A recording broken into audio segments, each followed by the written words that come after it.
She uses touch. No. Stay. No. No. I am too.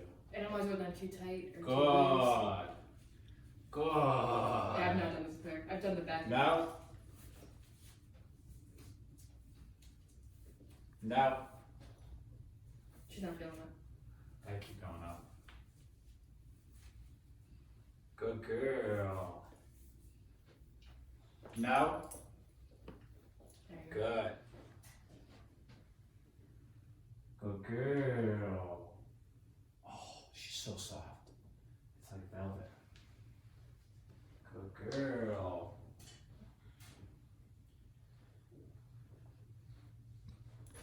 Good girl. Sit. Good. Stay. Good.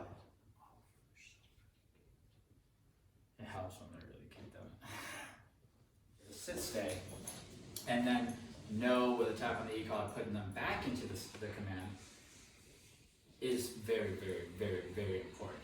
You should be able to, before you move on to the next command or to the next step, you should be able to put your dog in a sit stay or down stay and put distractions all over the room. Small, medium, and large distractions, heavy distractions, and then not move, okay? That's what I consider a very strong foundation on a stay command. Now, once she learns this sit stay, a down stay is gonna be no problem. Place is gonna be no problem, because the idea of just sitting and staying until you're told otherwise, that's what we're trying to get across. It doesn't really matter if it's a sit or down or place, okay? But we use sit because sit's actually really easy to teach. It doesn't take long. Okay, good girl. If she lays down, I'm not too picky about it because again, I'm just going after stay here until I say, okay? And so the distractions that I'm using right now is simply, it's really, really, really mild as they come, which is me just walking around, right? I'm doing half circles, I'm trying to eventually make it to a full circle. Good girl. Good girl. Squatting down, okay? Side squat is easier than a forward squat, right? Like little things like this, I want to be able to make sure I can do. Good girl. No. Sit. Good.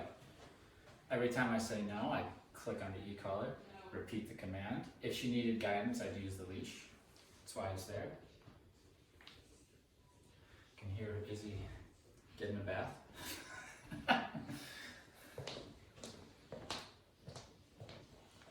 Good girl. So that's progress even from the beginning of the session, right?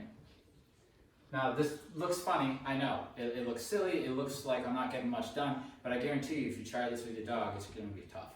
It's gonna be hard. To have them sit in the middle of the room while you do things around the room, it's very tough. And if you can't do that, you don't have a foundation, right? You don't have that core strong foundation, right? You need a good stay command. And you talk about the practicality of a stay command. We all know it's very practical to say, hey, come over here and don't move until I tell you, because that translates to sitting at the door or staying over here while guests come in, or while we're out in public, I need you to lay down on the patio while we eat. All this foundation of a stay command is super practical and super useful. Not to mention it's really good for the dog's state of mind. It keeps them calm and it keeps them polite and respectful. So when we're talking about foundation, you need a solid stay command. Okay, so this is what we work on today. Now I'm adding in slightly heavier distractions, right? Like a door handle, right? Most dogs know that needs to go outside, right? Good. Good girl. So, if you really want to see how strong your dog's foundational training is, right now, go grab them, put them in a sit, and start doing things around the house and see how much they get up. If they get up a lot, then it's just not, the foundation's not strong enough, so we're not ready to move on to anything more difficult. Good girl. Good girl. It's just me. She thought I was knocking over. Good girl. And you can see, of course, we're always reading the body language. I see this. That'll go away over time when she learns that. The only way to get up is for me to say the release word. Another difficult one is a squeaky toy. Very simple, you can get this at any pet store.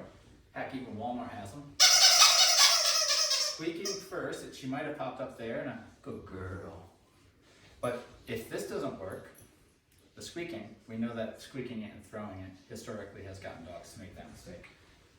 No? Good. Wait for her to turn back at me before I tell her she's doing a good job. Because focusing on the object that she wants isn't doing the world's greatest job, right? So little things like that.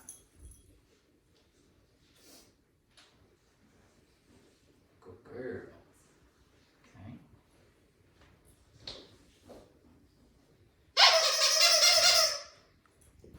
Now when we talk about levels on the e-collar, what we're looking at is a level that gets her to prioritize staying in the command. So you'll see if I use the e-collar, she'll sit and she'll stay. She won't go after that. If you're too low, they won't prioritize that pressure, and then they'll just not listen. If you're too high, it'll send them into a frantic place. You know what I mean? If I'm up really high because she broke her sit, it's just going to do more harm than good. So you really need to familiarize yourself with your dog and know what levels are going to be working best. And it's really as simple as try a number like a 5. If that didn't work, go up a little bit. If that doesn't work, go up a little bit. You'll find a place where it's working. And you also have to remember, if the more distracted your dog is or the more aroused your dog is, in that moment, the numbers are probably going to go higher. The more relaxed they are, they're going to be lower. So I don't stick on one number. Okay, so this is stuff that you can start at any time.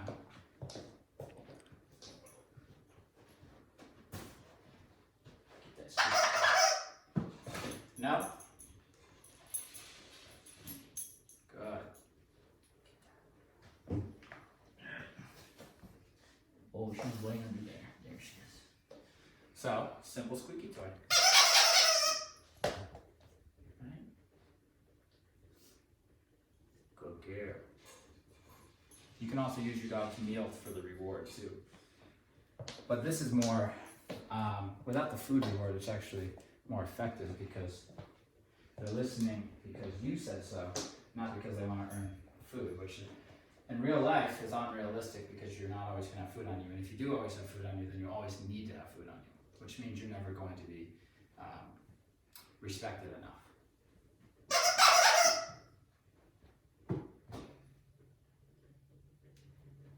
Which is just the truth.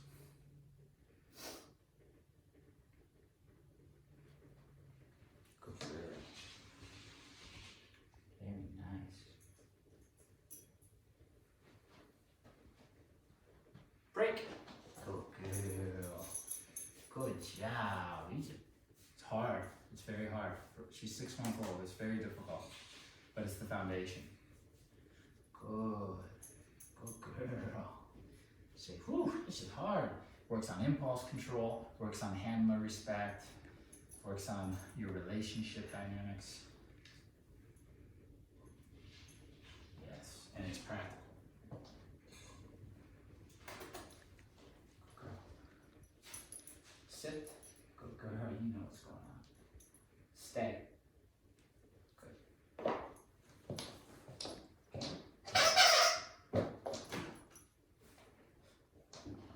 Good girl. Very nice. Good girl.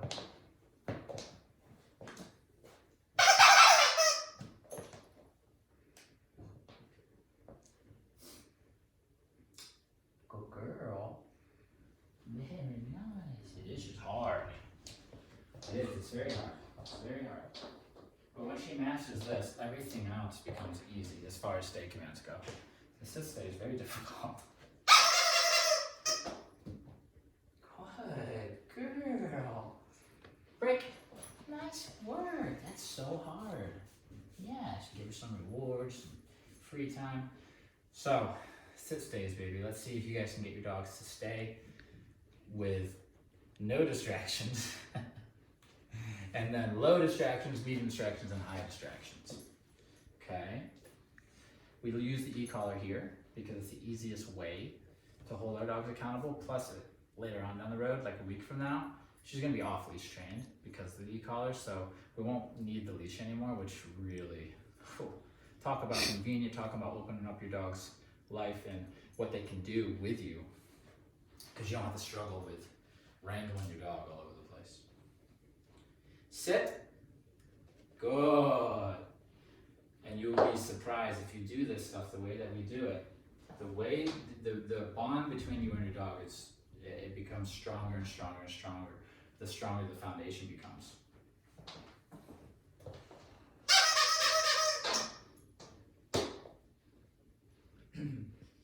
Good girl. I'm so proud of you. Good job. Very nice. It's so good. Okay, I'm gonna up the challenge a little bit. Also, tone is something that's very important here, and body language. If she gets up, I want to make sure, notice when I'm praising her, I say, good girl, good girl. When I am correcting, I want to say, no, deep. There's contrast there. It's a clear communication, and we're looking to be as clear as possible. If I say, good girl, and no, not as much clarity.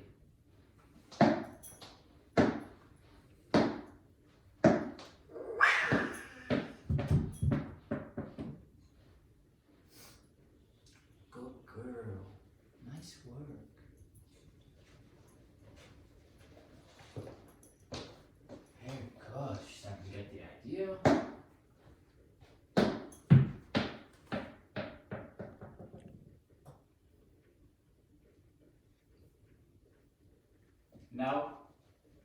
Good girl. See the tone there? It's much clearer that way. If everything's flat, you're taking away a level of communication. Okay? We need as much as possible because we're dealing with animals who don't understand the English language. Okay? So we need as much clarity as possible. Good girl.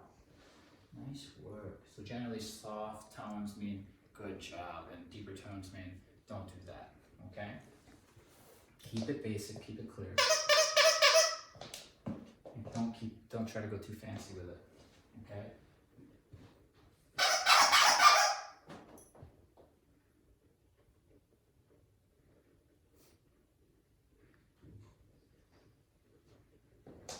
Good girl. Good girl. Very nice work. Usually, when you first go to pet your dog and reward them like this, they're gonna hop right up out of their sit. And then you say no, and put them back. And they learn that just because you're saying good girl and you're petting them doesn't mean that all the rules go out the window, okay?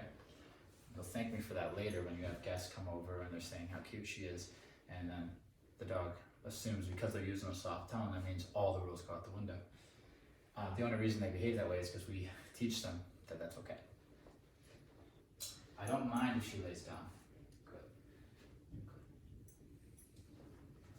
But I don't want her doing burpees. I don't want her to lay down and sit up when she's excited and lay down and sit. Okay, we don't want that. We want calm, still, just as little movement as possible. Good girl. Break. Oh, good job. Oh, she likes reward. Yes, she does. Yes, she does. She's so cute.